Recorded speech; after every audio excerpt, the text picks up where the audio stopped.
네, 할렐루야. 네, 2부 예배에 올라오신 여러분을 주님의 이름으로 사랑하고 축복합니다. 오늘도 주님 만나고 돌아가는 귀한 시간이 되기를 원합니다. 안식일의 주인이신 우리 예수님을 만남으로 참된 안식을 누리고 인생의 해답을 얻고 새 힘을 얻고 한 주간 살아가시기를 소망합니다. 오늘은 신앙의 본질이란 제목으로 말씀을 드리고자 합니다. 따라하겠습니다. 신앙의 본질. 여러분, 신앙의 본질이 무엇일까요? 오늘 그것을 여러분들에게 알려드리고자 합니다. 우리가 신앙의 본질을 알기 위해서는 하나님께서 처음 인간을 만드실 때 왜 만드셨는지, 그리고 인간의 타락을 우리가 알 때 분명하게 신앙의 본질을 알 수 있습니다.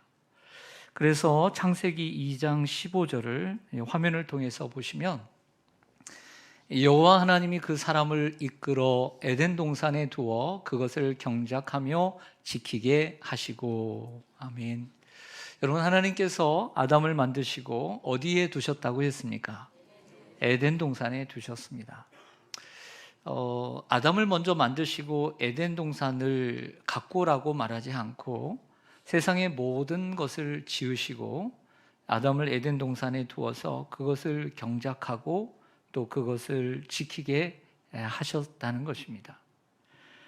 창세기 2장 9절을 좀 보시면, 여호와 하나님이 그 땅에서 보기에 아름답고 먹기에 좋은 나무가 나게 하시니 동산 가운데에는 생명나무와 선악을 알게 하는 나무도 있더라. 아멘.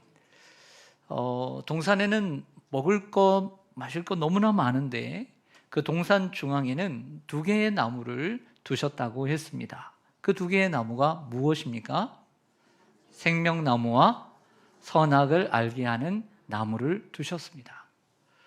우리는 이 선악을 알게 하는 나무를 선악과라고 이렇게 짧게 얘기하지만 정확한 명칭은 선악을 알게 하는 나무라고 얘기해야 합니다. 그런데 이 선악을 알게 하는 두 번째 나무에게는 하나님께서 어떤 조건을 분명히 다셨다는 것입니다. 어떤 조건을 달았을까요? 한번 보겠습니다. 창세기 2장 17절에 보면 선악을 알게 하는 나무의 열매는 먹지 말라. 뭐 하지 말라? 먹지 말라. 열매가 있는데 먹지 말라는 것과 또 내가 먹는 날에는 반드시 뭐하리라?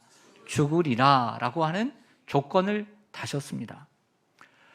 선과 악을 알게 하는 나무의 열매는 먹지 말고 먹는 날에는 반드시 죽으리라, 이런 조건을 달았던 것이죠.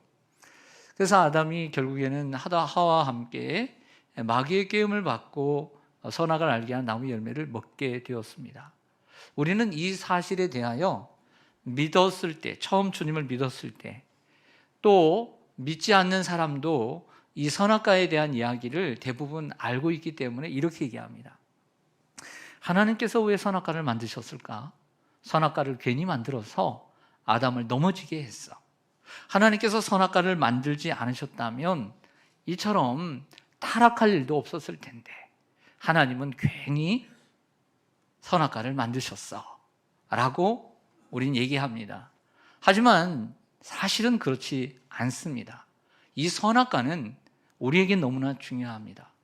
왜냐하면 선악과는 우리 인간을 향한 하나님의 계획과 사랑이 그 속에 담겨져 있기 때문입니다.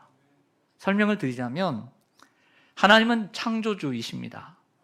조물주죠. 뭔가를 만드신 분이십니다. 근데 우리 인간을 하나님의 형상과 하나님의 모양대로 만들어 자신을 닮게 하시고 하나님과 친밀한 관계를 유지하게 하셨던 거죠. 예를 들어서 우리가 어떤 로봇을 만들었습니다. 로봇을 만들었는데 그러다가 또 짜증이 나고 또 뭐 마음에 안 들면 버릴 수도 있고, 그리고 내 마음대로 안 되고 내가 시키는 대로 안 하면 버릴 수도 있는 것입니다. 근데 한번 생각해 보죠. 선악과는 무엇일까요? 선악과는 우리 인간에게 자유의지를 주셨다는 것을 얘기하는 것이에요. 자유의지를 주셨다는 것은 억지로 하나님께서 내 마음대로 하나님의 의지대로 그들을 이끄는 것이 아니라 사람의 마음속에 의지를 주셔서 하나님을 사랑하는 것을 선택하고 하나님께 순종하는 것을 선택하도록 만드신 하나님의 형상대로 지으신 하나님과의 인격적인 관계를 누릴 수 있는 존재로 만드셨다는 거죠. 예를 들어서 우리가 살아가는 데 있어서 다른 선택의 여지가 없는데 순종하는 것은 진정한 순종이 아닌 것입니다. 다른 길이 없어요. 근데 오직 순종만이 해야 돼요. 그러면 진정한 순종이 아닌 것입니다. 또한 다른 선택의 여지가 없기에 사랑하는 것은 진정한 사랑이 아닙니다. 그래서 하나님은 아담이 진정으로 하나님을 사랑하기로 선택하고 순종할 수 있도록 동산 중앙에 선악과를 두신 것이죠. 아담이 하나님을 거역할 수 있는 가능성을 열어주시고, 그리고 하나님을 거역할 수 있는 그런 가능성을 감수하면서까지 하나님은 아담과 친밀한 교제를 원하셨던 것입니다. 그만큼 하나님은 인간을 사랑하셨습니다. 여러분, 예를 들어서 우리의 인간관계가, 예를 들어서 어떤 누군가의 친구의 관계나 나중에 배우자와 결혼을 해서 부부의 관계나 또 자녀를 낳아서 부모와의 자녀의 관계 속에서 만약에 그것이 내가 마음대로 할 수 있는 관계라고 한다면 그것이 인격적인 관계라고 할 수 있을까요? 아내가 마음에 안 들어요. 내 마음대로 되지 않아요. 그래서 종처럼 다루고 물건처럼 다룬다면 인격적인 관계가 있을 수 있을까요? 자녀를 낳았습니다. 사춘기에 내 마음대로 하지 않습니다. 내가 나와서 내 돈 벌어서 내가 가르쳤고 내가 입혔고 내가 먹였습니다. 마음에 들지 않아요. 너 내 마음대로 하지 않는구나. 집 나가. 라고 한다면 인격적인 관계가 이루어질 수 있을까요? 하나님께서 만약 우리를 지으시고 하나님의 모든 마음대로 인간을 주셨다면 우리는 로봇이지 하나님과의 인격적인 관계는 이루어질 수 없는 것입니다. 그것은 독재입니다. 내 마음대로 하고, 그러면 무슨 관계 속에서 이루어질 수 있겠습니까? 인격적인 관계를 이룰 수 없습니다. 또 하나, 아담이 타락한 이후에 아담을 찾으시는 하나님의 모습 속에서 하나님께서 아담과 얼마나 친밀한 교제 속에서 지내셨는지를 알 수 있습니다. 창세기 3장 8절에서 10절을 보면 그들이 그날 밤에 볼 때, 그 바람이 불 때 동산에 거니시는 여호와 하나님이 소리를 듣고 그의 아내가 여호와 하나님의 낯을 피하여 동산 나무 사이에 숨은지라. 여호와 하나님이 아담을 부르시며 그에게 이르시되 내가 어디 있느냐. 이르시되 내가 동산에서 하나님의 소리를 듣고 내가 벗었으므로 두려워하여 숨었나이다. 아담과 하와가 선악과를 따먹고 자신의 부끄러움을 깨닫고 하나님의 말씀에 불순종한 것을 알고 이제 나무 사이에 숨어 있을 때 하나님이 찾으시죠. 한참 찾으시면서 마치 미아를 찾는 아버지의 마음으로 아담아 내가 어디 있느냐 소리치며 찾았던 것이죠. 근데 만약 이렇게 생각해 보겠습니다. 하나님이 아닌 다른 신이라면 자신의 가장 중요한 어떤 규례를, 어떤 법을 어겼어요. 정말 이것은 어겨서는 안 되는 딱 한 가지의 법인데 그걸 어겼어요. 그러면 다른 신 같으면 어떻게 할까요? 여러분들이 신이라면 어떻게 하시겠어요? 가만두시겠어요? 그리고 전지전능하다면 그가 어디에 있는지도 알고 불을 명하여 그 나무와 함께 그 사람을 사르지 않을까요? 아니면 악한 짐승을 보내서 잡아먹게 하지 않을까요? 그러나 한번 생각해 보세요. 하나님은 모든 것을 다 아심에도 불구하고 그를 찾아가셨어요. 이것은 그만큼 그 전에 얼마만큼의 아담과의 친밀한 관계 속에서 살아있음을 우리에게 짐작해 해주는 것이죠. 이처럼 신앙의 본질, 답을 말씀드리겠습니다. 신앙의 본질은 하나님과의 친밀한 교제입니다. 하나님과 인간 사이에 친밀한 교제가 이루어졌는데, 아담과 사이에. 근데 이 친밀한 교제를 깬 것이 바로 죄입니다. 그리고 그 죄를 마귀가 가져왔던 것이죠.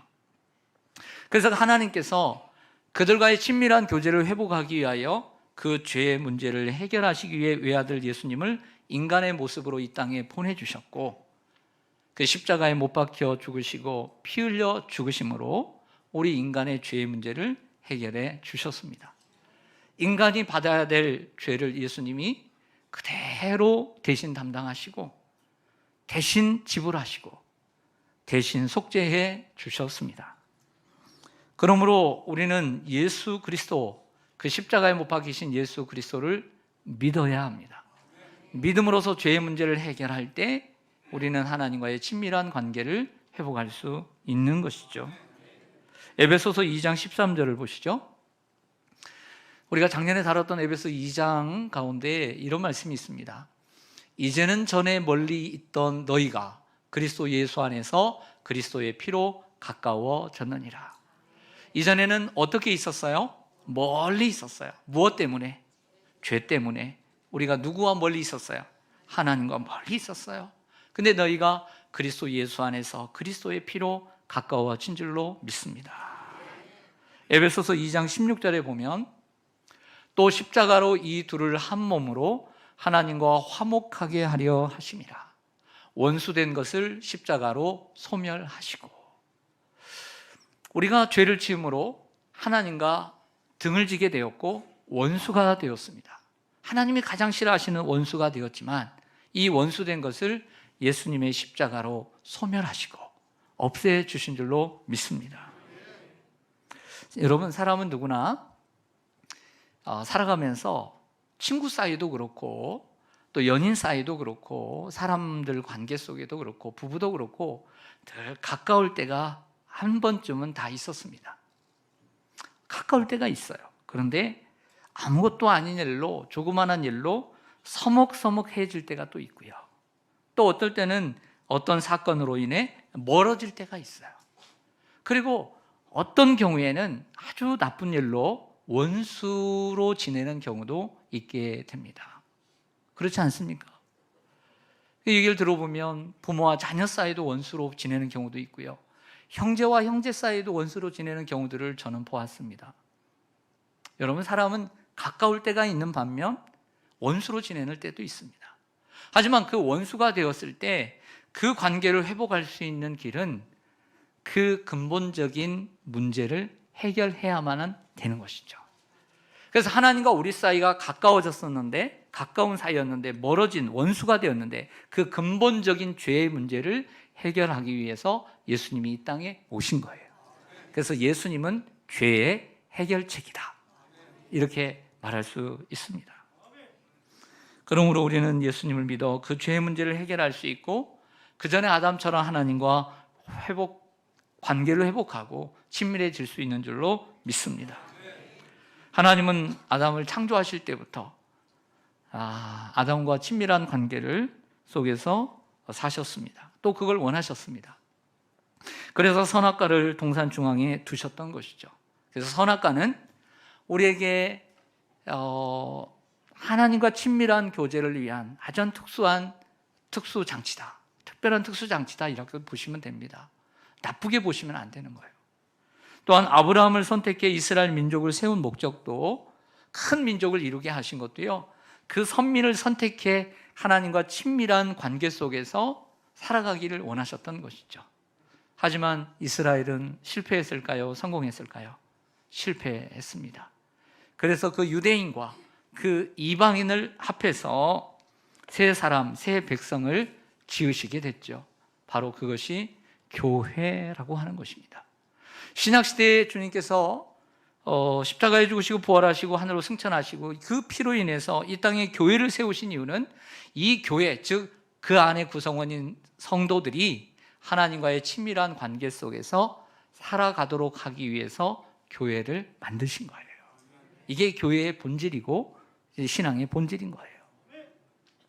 그래서 저는 여러분들이 목회를 하는 데 있어서 여러분들이 어떤 모습으로, 다른 모습으로 멀리서도 오시고 가까운 데서 오시고, 어떤 분은 예배만 드리고 가시는 분도 계시고, 어떤 분은 이것 성가대도 하고 신뢰학단도 하고 교사도 하고 여러 가지 하시지만, 저는 무엇을 하기 이전에 여러분들에게 바라고 또 소망하는 것은 여러분들이 얼마나 하나님과 친밀하냐, 하나님과 멀어지는데 열심히 하고 하나님만 멀어지는데 뭔가를 하려고 하면 순서가 바뀐 것 아니겠습니까? 그래서 좀 더 구체적으로 몇 가지를 말씀드리겠습니다. 첫째로 하나님과 친밀한 교제는 명령을 지키는 것보다 우선이다 라고 하는 것입니다. 따라서 하겠습니다. 하나님과 친밀한 교제는 명령을 지키는 것보다 우선입니다. 자, 여러분들이 잘 아는 이야기를 해볼게요. 누가복음 15장에 보면 일명 탕자의 비유라는 게 있습니다. 한 아버지에게 두 아들이 있는데 한 명의 아들은 아버지가 멀쩡히 살아계심에도 불구하고 유산을 다 받아 외국에 가서 허랑방탕하게 살다가 다 탕진하고 거지꼴로 살다가 회개하고 아버지께 돌아온 둘째 아들입니다. 한 아들은 여러 해 아버지를 섬겨 명을 어김이 없었던 첫째 아들. 성경은 그렇게 얘기를 해요. 여러 해 아버지를 섬겨 명을 어김이 없었던 첫째 아들. 근데 첫째 아들은요, 하나님과의 관계 속에서 아버지의 명령을 지키는 것에 목적을 두고 살았던 인물이에요. 하나님과의 관계 속에서 아버지 그 하나님의 명령을 지키는 것에 목적을 두고 살았다고 하는 거죠. 그러나 아버지와의 관계는 친밀하지 못했습니다. 여기까지만 볼 때 첫째 아들은 실패한 아들이에요. 그리고 그 신앙생활은 실패한 신앙생활이라고 할 수 있습니다. 다만 그가 첫째 아들처럼 자신의 잘못된 신앙의 본질을 잃어버리는 하나님의 명령만을 지키려고 급급했던, 하나님과의 관계는 뒤로 하고 하나님의 마음은 알지 못하고 하나님을 사랑하지 못하고 하나님의 명령만을 지키는 것을 목적으로 두었던 것을 회개하고 하나님께 돌아온다면 이 아들도 하나님과의 친밀한 관계를 누릴 수 있는 줄로 믿습니다. 우리 이 큰아들 속에서 우리가 하나님 명령을 지키는 것보다 더 중요한 것은 하나님과의 친밀한 관계라는 것입니다. 하나님과의 친밀한 교제는 다른 말로 하나님을 사랑하는 것입니다. 하나님은 우리가 무조건 명령을 지키는 것을 원치 않으십니다. 하나님을 사랑하는 마음으로 그 명령과 규례와 법도를 지키기를 원하십니다.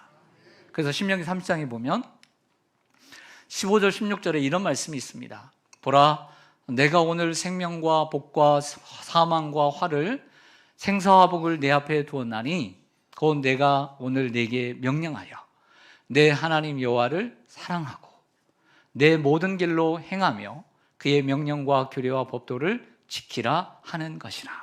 아멘. 여기서 중요한 것은 순서입니다. 순서. 저 노란 글씨로 되어 있는 순서입니다. 끝은 명령과 규례와 법도를 지키는 것이죠. 근데 하나님을 사랑하는 마음 없이 명령과 규례와 법도를 지키면 그것은 하나님을 사랑하는 것이 아니라 그냥 종으로서 그 주인에게 충성하는 것밖에 되지 않는 거죠. 하나님을 사랑하는 마음을 가지고 그 모든 길로 행하고 그의 명령과 규례와 법도를 지키는 것, 이 순서가 중요한 것입니다.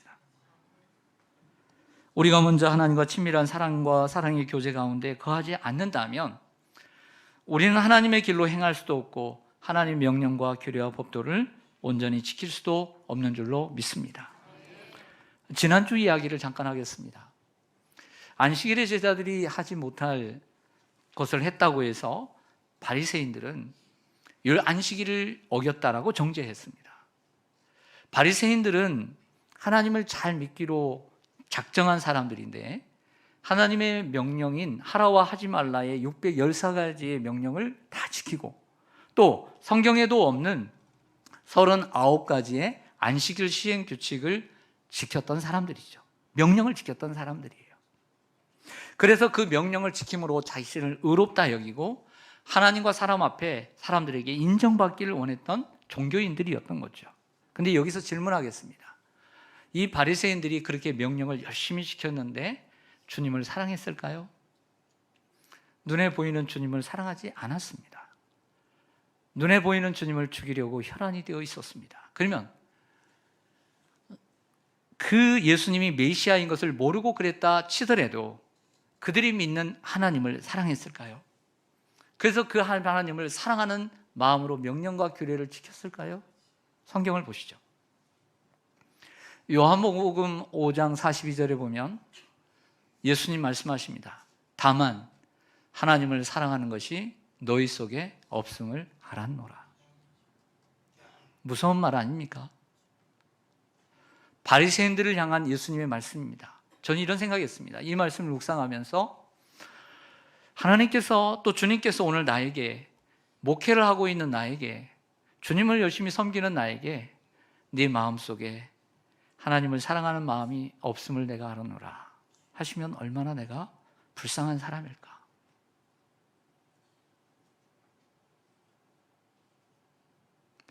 우리 성도들에게도 한번 권면합니다. 여러분들이 주님을 열심히 믿으려고 왔습니다. 열심히 섬깁니다. 그런데 주님께서 말씀하십니다. 하나님을 사랑하는 것이 너희 속에 없음을 알아노라. 그런 말씀을 듣는다면 우리의 마음이 얼마나 아플까요? 이 속에서 우리에게 말씀해 주는 것은 우리가 하나님의 명령과 규례와 법도를 큰아들처럼 지키는 것보다 하나님의 마음을 알고 하나님을 사랑하는 것이 얼마나 우선인가, 이것을 우리에게 가르쳐 주고 있습니다. 그러므로 여러분, 어떤 조건을 가지고 주님을 믿으려 하지 마십시오. 생사와 복을 주관하시는 하나님 앞에 내가 무엇을 얻기 위해서 하나님을 사랑하지 마십시오. 하나님을 믿지 마십시오. 하나님을 사랑함으로 하나님을 사랑하기 때문에 믿으시기 바랍니다. 우리 한국교회는 너무 기복적인 신앙들이 가득 차 있습니다. 하나님 분명 복을 주시는 분이십니다. 하지만 복만 주시기 위해서 하나님께서 우리에게 주시는 것이 아니에요. 생명도 주시고 죽음도 주시고 복도 주시지만 화도 주시는 분이십니다. 두 번째로, 의식보다 하나님과 친밀한 교제가 우선입니다. 오늘 성경 말씀을 화면에 좀 띄웠습니다. 호세아 6장 6절, 오늘 한 주 동안 여러분들이 좀 암송하시고 좀 마음속에 좀 묵상하셨으면 하는 마음에서 한 구절만 선택했습니다. 나는 인애를 원하고 제사를 원하지 아니하며 번제보다 하나님을 아는 것을 원하노라. 질문 드리겠습니다. 하나님께서 원하시는 것 두 가지가 있습니다. 무엇과 무엇일까요? 인애, 하나님을 아는 것, 맞습니다. 그러면 하나님께서 원하지 않는 것 두 가지가 있습니다. 무엇일까요? 제사, 번제, 맞습니다. 그런데 우리가 여기서 오해하지 말아야 할 것은 하나님께서 제사와 번제를 원하지 않는다는 의미입니다. 이것은 하나님께서 제사와 번제를 하나님이 만드셨고 죄인인 인간이 하나님 앞에 일시적으로라도 짐승의 피를 잡아서 하나님 앞에 나오도록 하나님께서 만드신 길인데 어찌 하나님께서 그것을 원치 않으시겠습니까? 어떻게든지 인간과 우리와 함께 하시기를 원하시는 그 하나님의 마음이 있는데 어찌 그 제사와 번제를 원하지 않겠습니까? 하나님이 원하십니다. 그러면 여기서 제사와 번제를 원하지 않고 인애를 원하고 하나님을 아는 것을 원한다는 말은 그런 식으로 극단으로 해석하는 것이 아니라 우선순위로 해석해야만 하는 것입니다. 자, 이해를 돕기 위해서 사무엘상 15장 22절 말씀을 가져왔습니다.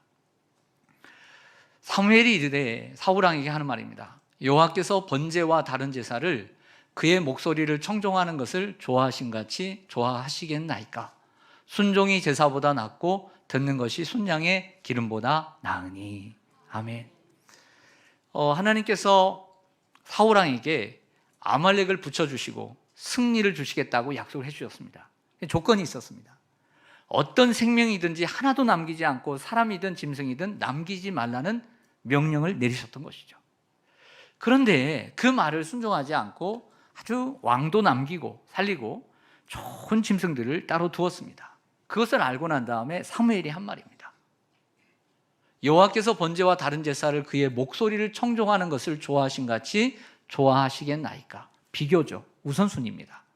결국 순종이 제사보다 낫고 듣는 것이 순양의 기름보다 낫습니다. 이런 말씀을 하신 것처럼 호세아 6장 6절의 말씀도 제사와 번제를 싫어하신다는 것이 아니라 그것보다 더 중요한 것은 인애와 하나님을 아는 것이다. 우선순위로 해석해야 합니다. 그럼 인애란 무엇일까요? 나는 인애를 원하고, 인애가 뭘까요? 그래서 저도 우리나라 말로 해서 영어하고 또 번역본들을 찾아봤을 때 답을 얻을 수 있었습니다. 표준 새번역은 이렇게 번역합니다. 나는 인애를 원하고 제사를 원치 아니한다. 한번 들어보세요. 내가 바라는 것은 변함없는 사랑이지 제사가 아니다.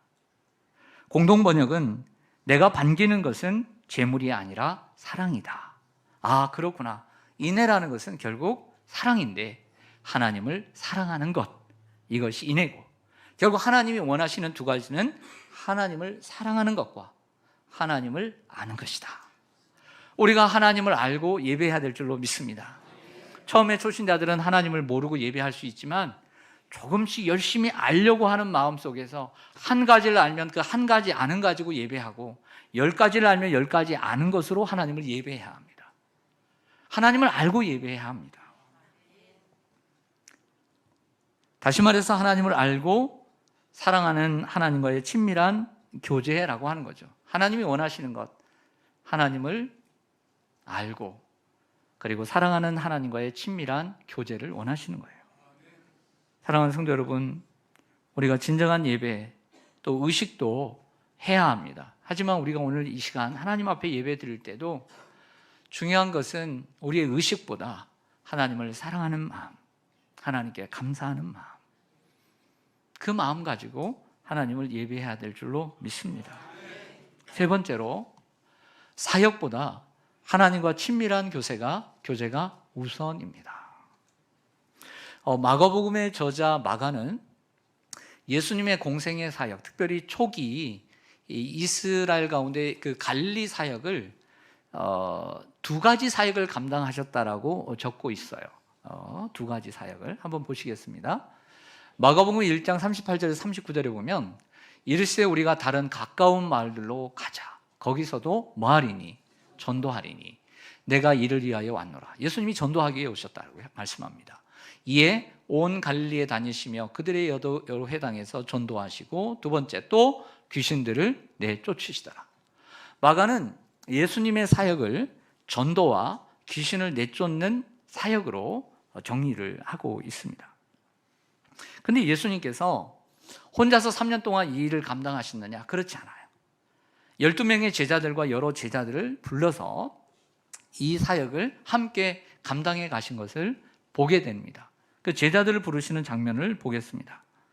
마가복음 3장 13절에서 15절 말씀을 보면 또 산에 오르사 자기의 원하는 자들을 부르시니, 주님이 원하신 자들을 불렀어요. 이 제자들이죠. 그들이 나온지라. 이에 12를 세우셨으니 이는 그 이유는 그 제자들을 세우신 목적은 첫째, 자기와 함께 있게 하시고 또 보내사 전도도 하며 귀신을 내쫓는 권능도 가지게 하려 하심이니라. 아멘. 예수님께서 제자를 세우신 목적은 두 가지입니다. 첫째는 예수님과 함께 하기 위해서입니다. 두 번째는 예수님의 사역을 함께 감당하기 위해서였던 거죠. 앞에는 주님과 함께 하는 것이고 뒤에는 사역을 감당하도록 하신 거죠. 그 사역은 다시 두 가지로 가지를 뻗는데, 하나는 전도이고 또 귀신을 내쫓는 것. 앞에 말씀드린 예수님의 사역과 동일하다는 거죠. 예수님의 사역을 동일하게 하셨던 것이죠. 그런데 마가는 예수님께서 제자들을 세우신 목적을 사역보다 먼저 이는 이라는 단어 속에 예수님과 함께 하는 데 있다라고 먼저 기록을 해주고 있다는 거예요. 우리가 주님께 부름을 받아 이렇게 사역을 합니다. 사역을 하는데 전도도 열심히 하고 귀신을 내쫓고 여러 가지 사역을 할 수 있습니다. 그런데 우리가 주님이 우리를 부르신 첫 번째 목적을 잃어버리고 사역을 한다면 주님이 마음 아프셔하는 거죠. 예수님 말씀합니다. 나와 함께 있게 하시고, 예수님과 함께 있게 하시고. 함께 있다는 것은 무엇입니까? 친밀한 교제를 나눈다는 것입니다. 여러분, 우리가 예수님과 친밀한 교제, 친밀한 사랑의 교제에 관계없이 주님의 사역을 열심히 하는 것이 무슨 소용이 있겠습니까? 우리가 사역을 바쁘게 하다 보면 하나님과의 교제가 소홀해지기 쉽고 하나님의 뜻보다는 자기 중심적인 사역을 감당할 수 있습니다. 때론 사람들 보기에는 많은 칭찬이 있을 수 있고 또 대내적으로 내세울 수 있는 이러한 매우 큰 성과를 이룰 수도 있습니다. 그러나 하나님과의 친밀한 교제 없이는 하나님이 기뻐하시는 하나님 중심적 사역을 감당할 수가 없는 것이죠. 호화롭고 크고 많고 이렇게 사람들에게 사랑받고 칭찬받고 내세울 수 있을지 몰라도 그 속에 하나님과의 친밀한 교제 없이 그 일을 감당하고 자신의 지식과 능력과 노하우로 열심히 한들 그 마음속에 진정한 주님의 평화와 기쁨과 칭찬이 있겠습니까? 우리가 하나님과 교제를 친밀히 하다 보면 유익이 많습니다. 그것은 먼저 하나님의 뜻을 알게 되는 거예요. 하나님의 마음을 알고 하나님의 계획을 알게 됩니다. 그리고 하나님과 친밀한 교제 속에 살아가면 주님이 귓가에 얘기해 주십니다. 네가 가는 길이 옳은 길인지 바른 길인지 잘못된 길인지 그 말을 잘했는지 그 말을 못했는지 어떻게 해야 되는지 주님이 가까이서 가르쳐 주시는 거죠. 그래서 우리가 주님과의 친밀한 관계를 누리게 되면 자기 중심적인 사역을 하지 않고 내가 원하는 사역을 하지 않고 주님이 원하는 사역을 할 수 있도록 하나님이 우리를 이끌어 주시는 유익이 있습니다. 그러므로 하나님과의 친밀한 교제는 올바른 사역을 위해서도 매우 중요한 것이죠. 그래서 여러분들이 기도하는 것이고 하나님 말씀을 상고하려고 하는 것이고 이처럼 하나님 앞에 말씀을 드리려고 하는 것이죠. 때로는 여러분의 사역이 기대하는 만큼 열매를 많이 맺으면 얼마나 좋습니까? 마음이 즐겁습니다. 얼굴에는 웃음이 가득하고 때로는 내가 이렇게 많은 부흥을 이루었다고 자신감이 생길 수 있고 또 자부심이 생길 수 있고 또 자신이 잘한다는 우쭐감도 들 수가 있습니다.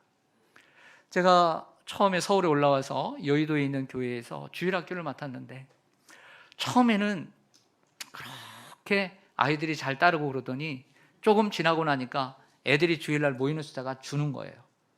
와, 그 주일날 교회를 갈 때마다 주눅이 들고 그리고 자신감이 떨어지고 느낌 아시죠?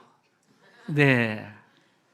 만약에 여러분들이 어떤 사역을 구역장을 하고 교사를 하고 대장을 하고 막 여러 가지 일을 하는데 내가 맡은 부서가 잘 되고 기관장을 하고 그런데 잘 되고 그러면 참 마음이 기쁘고 자부심도 생기고 아, 내가 어느 누구보다도 내가 참 잘해 라는 생각도 들 수 있을 것입니다.